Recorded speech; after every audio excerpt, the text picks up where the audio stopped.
Meus irmãos, a paz do Senhor. Amém. Já deu para perceber que eu sou assembleano, né? Tudo bem aí com vocês? Maravilha, uma alegria estar nesta casa para cultuar a Deus com os irmãos, pensando os irmãos da Casa Sal. Pastor Vinícius, obrigado por me receber. Me perdoe por ontem eu não poder estar no projeto aí da mesa. Como é que é a mesa? Na mesa. Na mesa. Não pude estar. Algumas situações lá do serviço. Às vezes Deus abençoa o crente e às vezes algumas coisas espirituais tem que deixar para depois. Mas depois nós recupera. Mas digo para o gigante depois, tá? E estou ocupado com esses dias muito lá do serviço.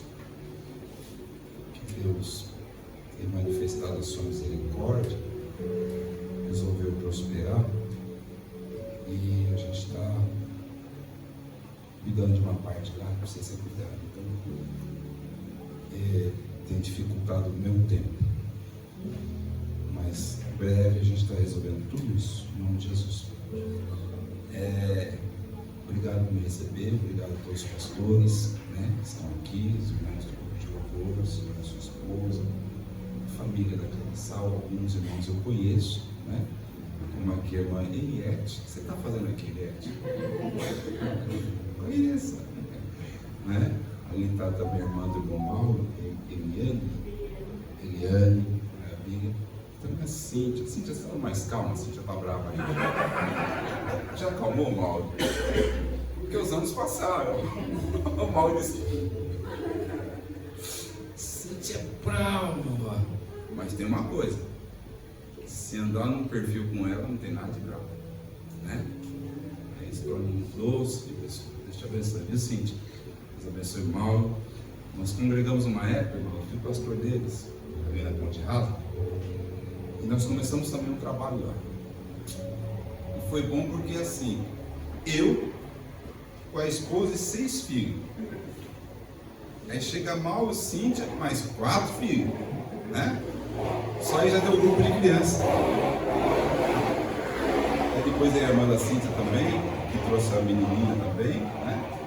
Foi muito bom aquele tempo na Ponte Rasa e a gente nutre muita saudade. É um tempo, irmãos, eu tenho aprendido assim, a viver intensamente, sabia? Porque passa e não volta mais. Olha, tudo que você estiver para fazer na vida, tudo que estiver vendo, vive intensamente. Sabe, se for beber uma Coca-Cola, não é bom. Mas se for beber, beba com prazer mesmo. Entendeu? É sério. Está aqui, esteja aqui de corpo e alma, sabe? Se entrega, mano, porque um dia você sentirá saudade. Porque afinal, é bíblico que tudo passa.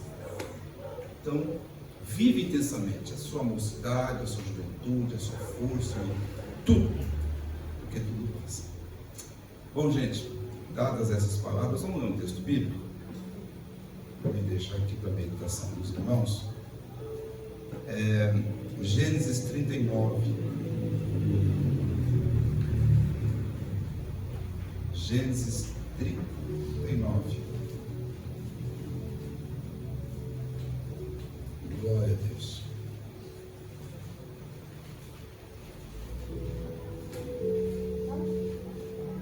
Gênesis 39, verso 7.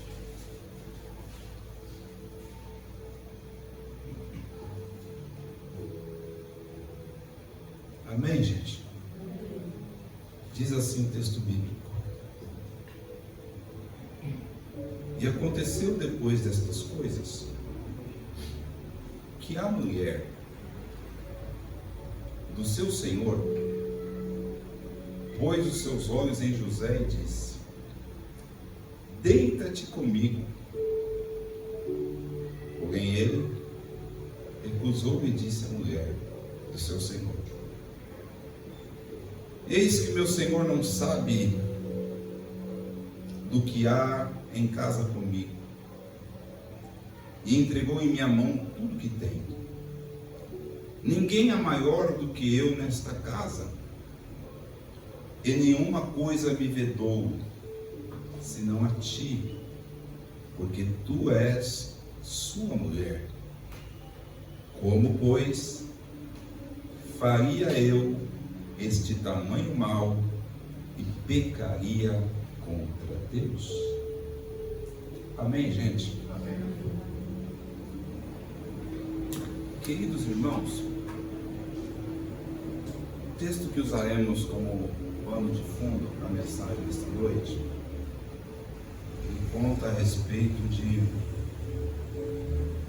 uma mulher que acabou sendo vencida pela beleza de um homem, e mesmo ela sendo casada, e olha que ela não era casada com qualquer pessoa, era casada com um capitão do exército do Egito. Essa mulher tentou quebrar aí os princípios da família e cometeu uma grande injustiça. Primeiramente, eu quero lembrar que esse povo, José, pai dele, o vô dele e o bisavô dele, é uma turminha super paciente e perseverante nas promessas de Deus. Bem? Abraão, super paciente e perseverante nas promessas de Deus. Para ver cumprida em sua vida a promessa de ter um filho, ele esperou 25 anos. Eu tenho um Deus que não vai deixar, né? Aí fala da promessa, não fala? 25 anos, gente, tá bom para você? O filho de Abraão, o Isaac,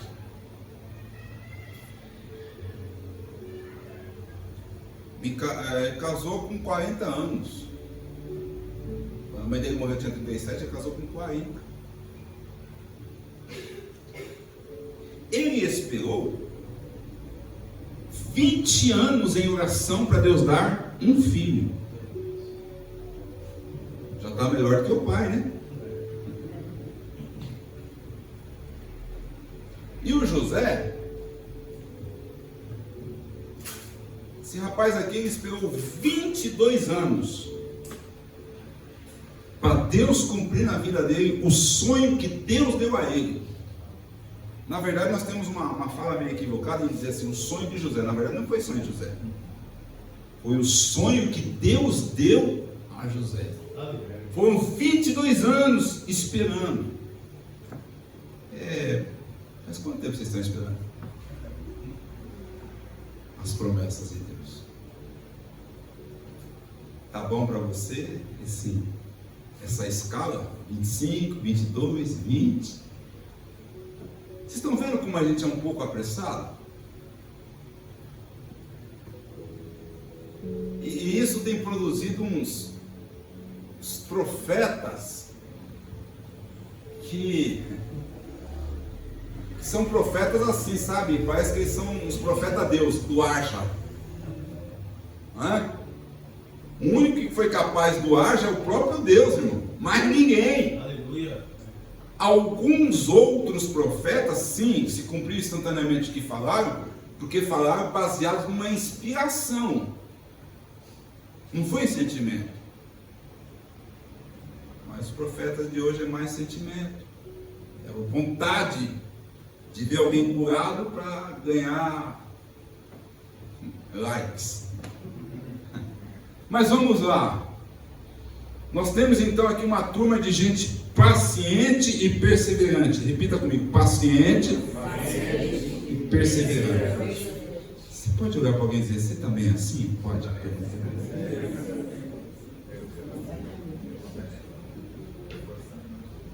Meu povo, então nós temos um menino, vou chamar de menino, com 17 anos. Eu acho que hoje eu com 51 não parece, claro. Vocês olham para mim, parece que eu tenho 25, mas é 51. Né? Mas para mim 17 ainda é um menino. Não quero ofender ninguém. Mas um menino com 17 anos, Deus se manifestou para ele. E ele vive um momento da vida que parece que ele é o gerente lá da casa dele, sabe? Parece que o pai dele colocou na mão dele a função de gerenciar, inclusive os irmãos, mesmo sendo um dos mais novos. Porque ele sai para o campo e ele vê uns irmãos dele fazendo umas coisinhas erradas, os filhos dessas mulheres, que foram mulheres de Jacó, fazendo as coisas erradas. E ele não é fofoca, irmão, é zelo. Tem gente que confunde tudo. Porque fofoca é quando você só quer disseminar, e zelo é quando você quer que as coisas encaixem, fique no devido lugar. E ele vem para o pai, ó, pai, desculpa, mas tem que contar, os meninos aí, ó,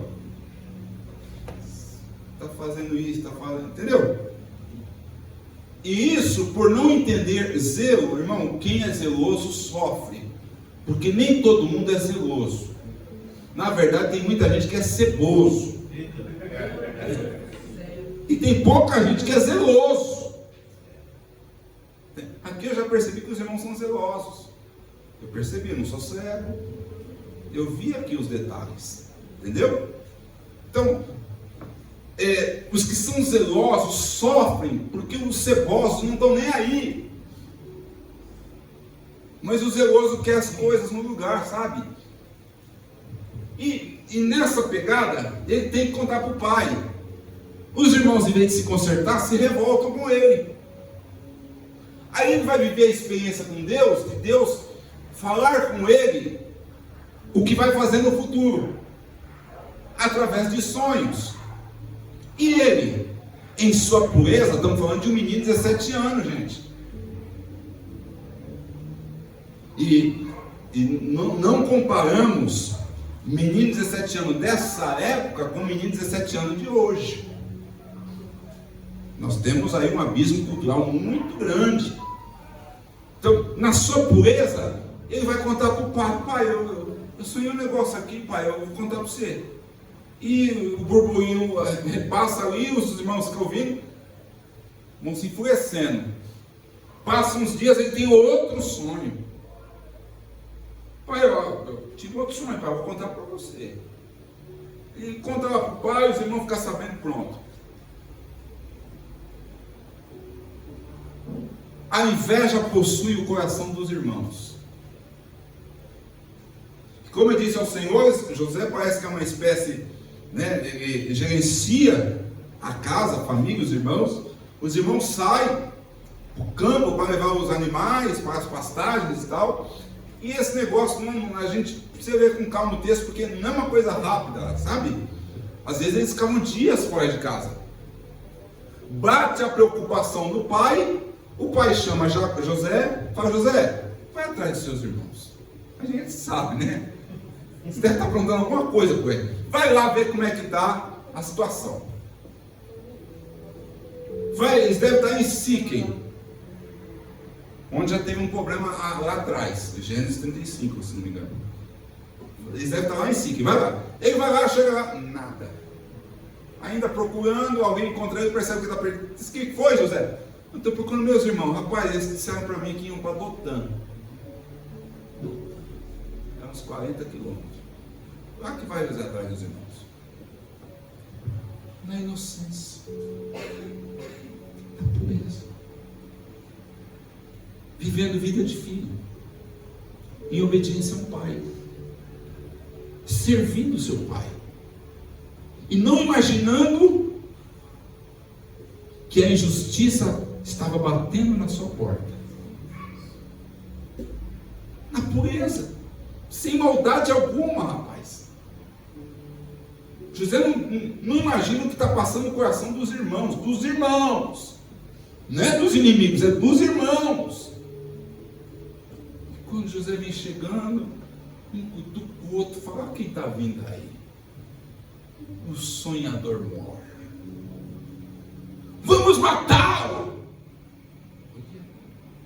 Irmão, falar isso. José veio inocente, preocupado.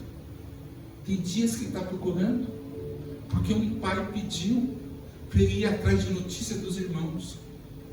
E é o que está na mente dos irmãos. Vamos matar. A intercessão de Rúben. Não. Vamos jogar ele no buraco então. Aqui tem uma cova, um poço que não tem água. Vamos jogar lá e morre lá, mas não vou matar não. Olha. Aí José chega, jogaram o menino lá embaixo. O garoto, 17 anos. Sabe o que os irmãos fazem? Se assenta lá em cima e come. Como é que alguém consegue comer, meu Deus do céu? Vendo o seu irmão caído dentro de um buraco, triste, chorando, angustiado, e o outro estava em cima, comendo, contando piada, dando risada. Aí vem passando uma caravana, me parece que eles estão numa estrada. Está passando uma caravana de ismaelitas, povo de Midian, povo filisteu. E nessa caravana eles são mercadores. Eles saem para fazer compras, trocas, estão voltando para a terra deles. Então Judá tem ideia de que serve deixar o irmão lá abaixo, jogado no buraco. Vamos ser mais inteligentes, vamos ganhar dinheiro. Vamos ganhar dinheiro. Vamos vender esse rapaz. Então tira ele de lá. José fica feliz. Poxa, meus irmãos estão tendo misericórdia de mim. Estão me tirando do buraco. Não, vamos te vender como escravo.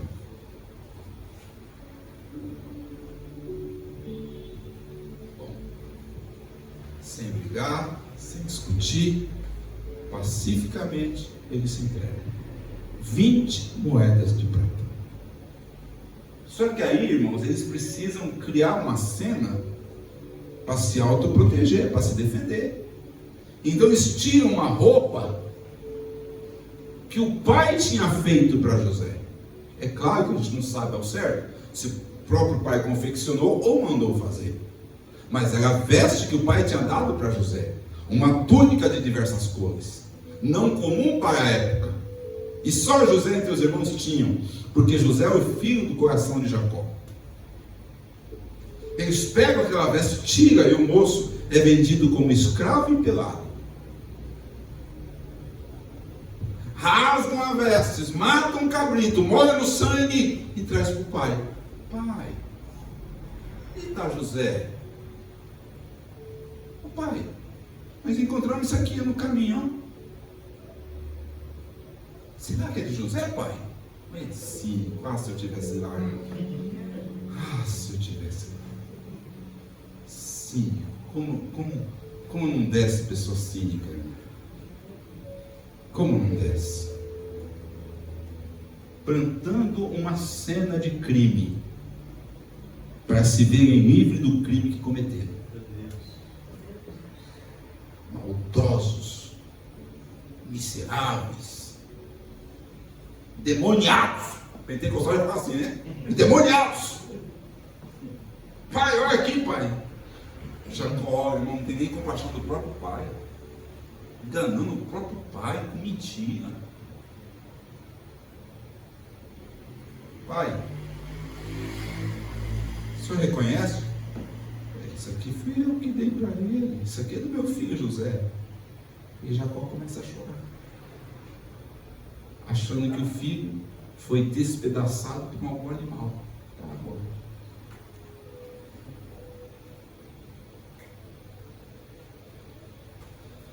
Deus está assistindo tudo. Você pode dizer isso para alguém do seu lado? Deus está assistindo tudo. Glória. Glória. Glória. Nada pode frustrar os planos de Deus. Deus está vendo tudo e nada, absolutamente nada, pode abalar os projetos do Altíssimo. agora ele é um escravo. Ele é agora um objeto, deixou de ser humano. Agora é um objeto para venda. Ele chega no Egito. Potifar tem um encontro com esses mercadores e fala: gostei desse cara. Sou capitão da guarda, tenho dinheiro, quanto vale? Mas pagamos 20, não sei por quanto compraram, mas ganhamos um lucrinho ainda em cima de José. Se é eu, é no mínimo 40. Né, irmão? Paguei 20. O Maurinho é corretor, Maurinho. Você deve ganhar muito dinheiro, mano. Você faz prata virar ouro, eu sei disso. Então, venderam José agora para o capitão da guarda de Faraó. O eunuco Potifar. Muito bem. José agora está na casa de Potifar. E ali ele começa, como escravo, a fazer seus serviços. E Potifar vai percebendo que o cara é abençoado. Que o que coloca na mão dele dá certo. O que coloca na mão dele prospera. O que coloca na mão dele avança. Sabe? Potifar enxerga isso e fala: esse rapaz é um diamante, meu. Tudo que eu confio na mão dele dá certo. Eu ponho na mão de outro, está errado. Eu ponho na mão de outro, está errado. Mas quando eu ponho na mão de José, você não tem calma quando a gente vê alguma pessoa com muita coisa na mão e outra pessoa sem nada na mão. De repente é esse caso. O que tem muita coisa na mão é porque tudo que põe na mão prospera. E às vezes o que não põe nada na mão é porque quando põe, se for tartaruga para ele cuidar, a tartaruga some. Tem gente que é assim. Queridos senhores, ouvintes da palavra de Deus, e agora Potifar delega a José algumas tarefas, e o moço vai crescendo, sabe? Dos demais escravos, servos que eles tinham na casa lá, o Potifar, ele vai vendo que José é o top 1, e aos pouquinhos ele vai entregando as coisas na mão de José. Ó, José, cuida disso para mim. José, por que ele fazia isso? Porque, não esqueçamos, ele é capitão da guarda. Esse homem vivia mais fora do que dentro de casa. Viu? O Potifar, ele tinha um compromisso com a guarda do rei. E a gente pensa assim: pô, mas ele vai lá, 44 horas semanais, 6 por 1, nada disso, amigão. Quando ele estava lá a serviço do rei, era 1 mês, 3 meses, 6 meses, 1 ano, 2 anos. O exército ia para a guerra, não tem negócio de voltar. Ah, não, hoje é domingo, tem que ir para casa. Não. Então Potifar ficava muito tempo ausente. É até por isso que se explica o fato da mulher de Potifar crescer os olhos de José. Então ele fica muito tempo ausente. Ele precisa de pessoas de confiança. E ele encontra em José uma pessoa de confiança. Nesse eu posso confiar. A tal ponto que ele chega para José e fala: José, é o seguinte, a partir de hoje tudo está na tua mão. Eu vejo que você é uma pessoa temente a Deus, você me respeita, você trabalha direitinho. Tudo está na tua mão. Você cuida de tudo. Só te peço uma coisa, cuidado, tá? Não mexa com a minha costela. O resto, fica à vontade aí, você toma conta. E aí, depois de tudo isso, gente, acho que José está pensando assim: poxa, como Deus mudou minha vida, hein? Fui vendido para cá como escravo, como eu estou abençoado, como eu cresci, como Deus mudou minha vida. Mas aí de repente, outra paulada, e essa é mais forte.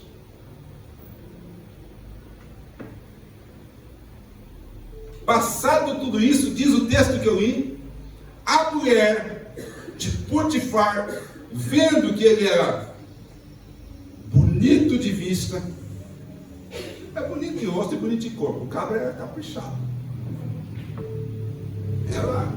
Ela olhou para ele uma vez, 2, 3, bateu uma seta, O maridão nas guerras, não sabe nem se volta vivo. E ela foi conversar com ele e falou: rapaz, vem cá,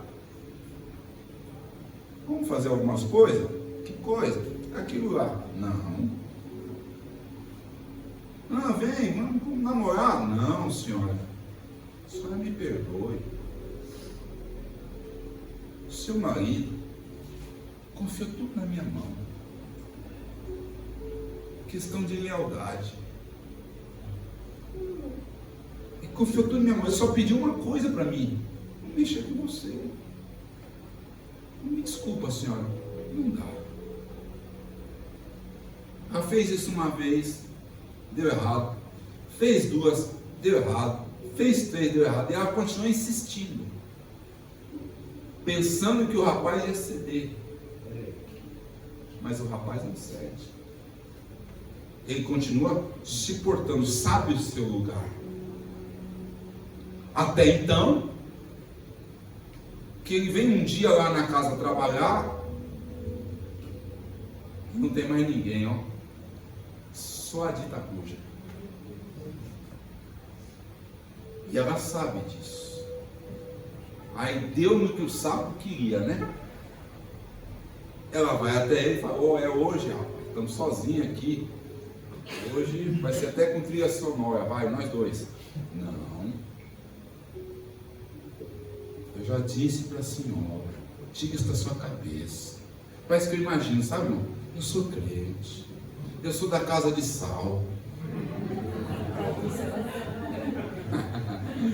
Eu sou ovelha lá do pastor Vinícius.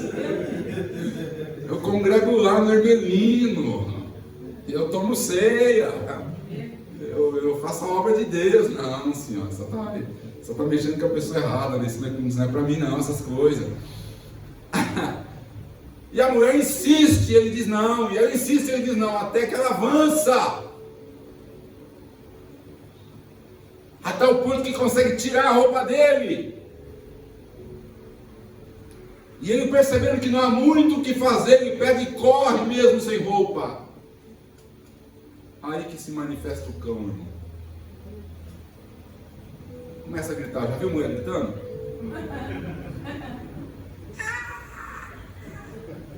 Não tinha ninguém na casa, apareceu uns homens. De tanto que ela gritou. E ela é tão endemoniada que ficou do lado da roupa ainda, sabe?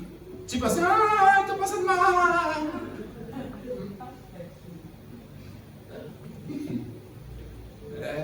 Não, estou extasiado, não aguentei sair daqui, estou passando mal, o que foi? Essa roupa aqui, ó, de José. Tentou me agarrar às forças. Mas quando eu comecei a gritar, ele fugiu. Sabe o que diz a história, o texto? Diz que ela ficou ali do lado da roupa até a hora e o dia que seu marido chegou. Só para incriminar o rapaz. Mas o que foi, mãe? Aqui, ó. Você trouxe esse hebreu aí, ó, para trazer vergonha na nossa casa. Você estava trabalhando, o que ele quis fazer comigo? Um dia que já se viu. Tá com a cabeça. Olha como que você foi dentro de casa. Ficar muito curioso, colocou José na prisão. A palavra é injustiça, não existe outra. Veja, a primeira, os irmãos. A segunda, a esposa do patrão. Na primeira, os irmãos pegam a veste dele, mexe com sangue, leva para o pai e vende ele como escravo. A segunda, a mulher toma a veste dele, mostra para o marido e joga ele na prisão. Injustiça. E aí quando a gente vê qualquer ato de injustiça, a gente fala assim: Deus, até quando essa injustiça? Mexe com nós, injustiça. Tem que mexer, gente. Deus, até quando? Se o Senhor é a justiça nossa, não é isso que diz o texto? O Senhor é a justiça nossa. né? Justiça é a base do trono de Deus, né? Deus, até quando é injustiça? O crente não pode se conformar com injustiça, irmão, né? E aí bate aquele negócio, Deus, sem injustiça. Ele não merecia passar o que passou com os irmãos, gente. Que mal ele fez para os irmãos fazer aquilo com ele? Que mal ele fez para essa lacraia para fazer isso com ele? Aliás, se ele e a casa dela estava bem, estava em paz, estavam prosperando, devia a José. A vida dela e da família dela mudou muito depois que José chegou na casa dela. E ela pega e faz isso com o rapaz. Como eu disse ainda há pouco, mas Deus estava vendo tudo. Aleluia. Oh, glória. Quem pode levantar? Quem pode levantar a mão? Glória. Eu não sei se tem alguém aqui que já passou injustiça. Eu não sei se tem alguém aqui que está passando por injustiça. Não sei se tem alguém aqui que um dia vai passar por alguma injustiça. Mas lembra desse texto. E lembra do que eu estou dizendo agora aqui, ó, suavemente. Deus estava vendo tudo. Oh, glória. Deus está vendo tudo o que está acontecendo na tua vida. Oh, glória. Eu estou levantando aqui o pedestal da palavra injustiça, mas talvez esteja acontecendo alguma outra coisa indigesta na tua vida. Mas eu estou aqui como profeta do Altíssimo para te dizer: Deus está vendo tudo. Aleluia. Glória. Oh, glória. Oh, glória. E eu disse que José, ele vem de uma tradição familiar de pessoas pacientes e perseverantes. A irmã de óculos ali gravou bem o que eu falei, que eu comecei a falar que ela já borbulhou ali do outro lado. Pegou, irmã. José, ele vem de uma turminha de pessoas pacientes e perseverantes. E não é injustiça nenhuma na terra que vai destruir o projeto de Deus na vida de José. Oh, glória! Não há dificuldade, impedimento, barreira, demônio, macumba, feitiçaria, nada que foi feito ou está sendo feito contra a sua vida, se você for paciente e perseverante, que vai destruir o que Deus tem para você. Já deu para perceber que comecei a assembleando, né? A gente começa meio batista, meio presbiteriano, sabe? Mas do meio final não dá para continuar, gente. Oh, meus irmãos, aleluia. Aleluia. Nosso amigo está na prisão. José. Aquele que a injustiça bateu na porta dele, que a traição, o engano, enfim, tudo que vocês imaginarem. Está na prisão. E na prisão ele tem interpretação de 2 sonhos. Vocês lembram disso?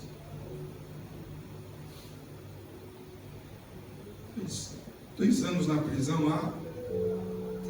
Interpretou 2 sonhos. Depois de 2 anos.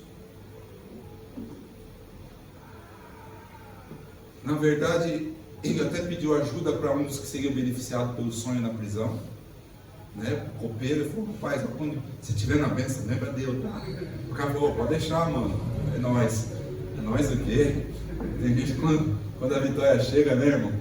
Você sabe que eu excluí alguns irmãos do meu WhatsApp? Da minha gente, é sério. É sério, irmão. Irmão, a gente passou tanta luta com alguns irmãos, caminhando tanto tempo juntos, sabe? Tanto tempo junto, vivendo tantas histórias. Aí tem uma que manda mensagem por irmão, eu gosto de falar, sabe? Eu perceber, né? Eu falo 2, 3 minutos com um áudio, o irmão responde com uma frase com 2 palavras. Não, esse cara não quer mais falar comigo. É ou não é? Eu me sentia assim com alguns irmãos, sabia? Eu fui vendo isso com um, com o outro, falei: tá abençoado, né, filho? Agora não precisa mais do Wilson, né? Cresceu já, né, filho? Não falei nada, só comigo aqui, só na minha cachola. Tá bom, vou te excluir do meu WhatsApp, vou te excluir da minha rede social, acabou. Ô, irmão, não vou dar uma de carente, não, irmão. Comigo não combina, não. Nós é do interior, caipira, pirapora. Não vamos ficar lá, falar comigo, me dá atenção. Não, isso aí para mim não vira não. Voltando.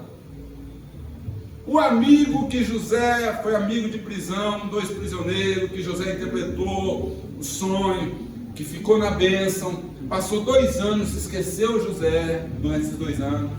Um dia Faraó tem um sonho, e Faraó teve esse sonho, fica perturbado, irradia por todo o seu palácio, essa questão do sonho de Faraó que ninguém consegue interpretar, e até que então chega ao copeiro, e o copeiro fala: eu conheço uma pessoa. Quem? Está na cadeia. Faz 2 anos já que ele deu a interpretação de um sonho e se cumpriu na minha vida. Rapaz, mas isso é ruim, hein? Agora você vem lembrado, coitado, né? E aí ele contou para Faraó.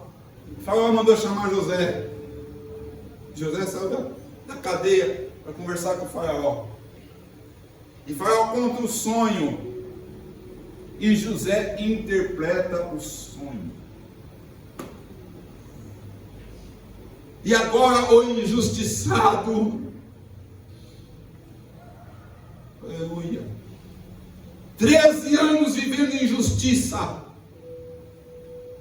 13 anos plantando por semente e colhendo espinhos, 13 anos fazendo bem e sendo maltratado, 13 anos amando e sendo odiado, 13 anos cuidando e sendo desprezado, 13 anos acolhendo e sendo perseguido, 13 anos fazendo bem e só recebendo mal. Agora, depois de 13 anos, eu estou dizendo para vocês que Deus está vendo tudo. Oricando a massurianda, a barra. Pode falar isso aí aqui, gente? Estou em casa, Jesus. Ô, gente, 13 anos. José agora é governador do Egito. Tudo mudou. Depois passaram-se mais 9 anos, e lá que está o pai, os irmãos, tudo em prostrado diante dele, cumpriu-se o sonho.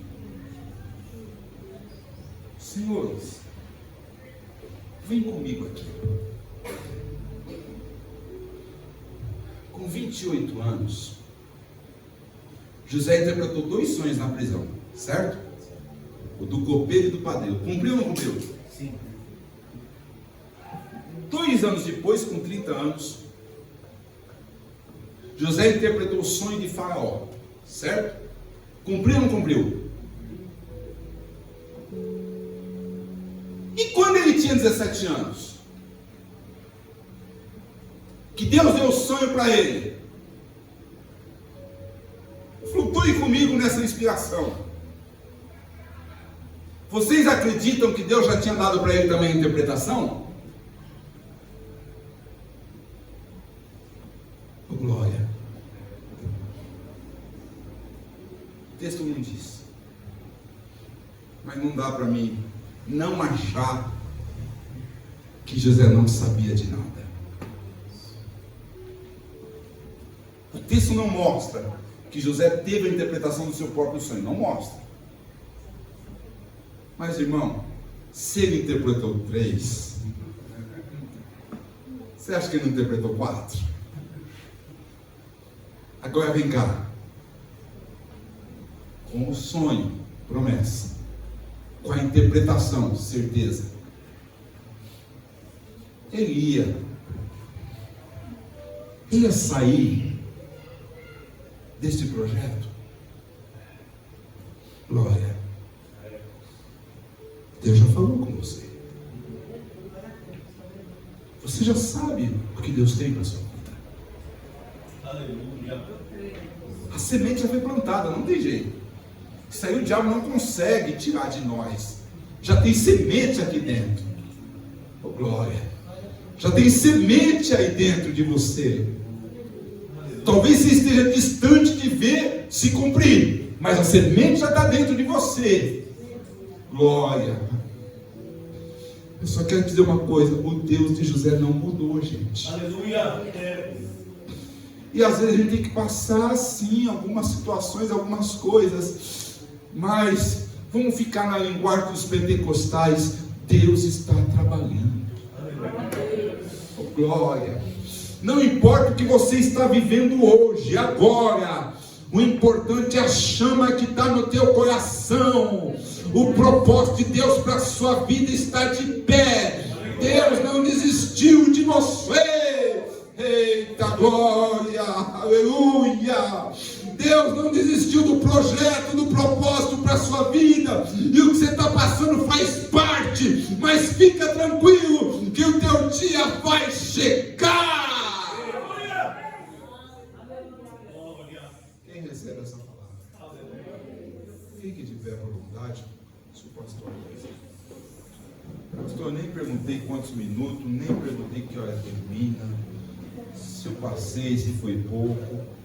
Pastor, pelo amor de Deus, pastor, me ajuda aí, liga comigo, não. Glória a Deus, pegue na mão, Senhor, não é possível. Nós vamos fazer uma oração. Se depois o pastor quiser contar aqueles meninos bonitos que você sabe, tá? Glória a Deus, pega na mão, Senhor, irmão, ajuda ele agora. Talvez ele está do seu lado e está vivendo um momento que você nem imagina. Talvez tenha uma dor tão grande no coração dele que ele não te contou. Talvez ele está vivendo a pior fase da história dele. Ajude o seu irmão em oração agora.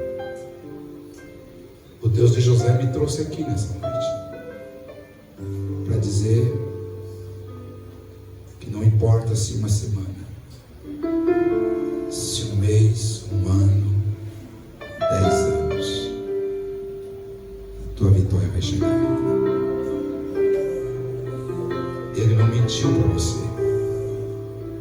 Ele não te iludiu. Ele não precisa disso.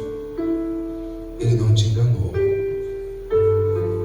E em vida você verá cumpridas as promessas de Deus na sua vida. Eu vou aumentar o leque e vou dizer ainda que em vida você verá cumpridas as promessas de Deus na tua casa.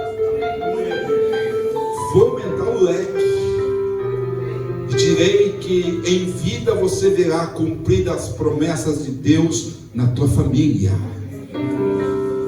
Oh, Deus de promessas está nesse lugar.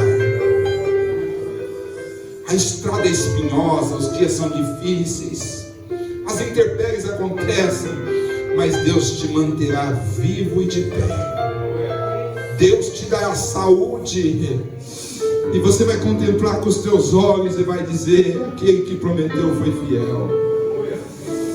Oh, meu Deus do céu, olhe pelo seu irmão agora, ajude em oração. Oh, Deus poderoso,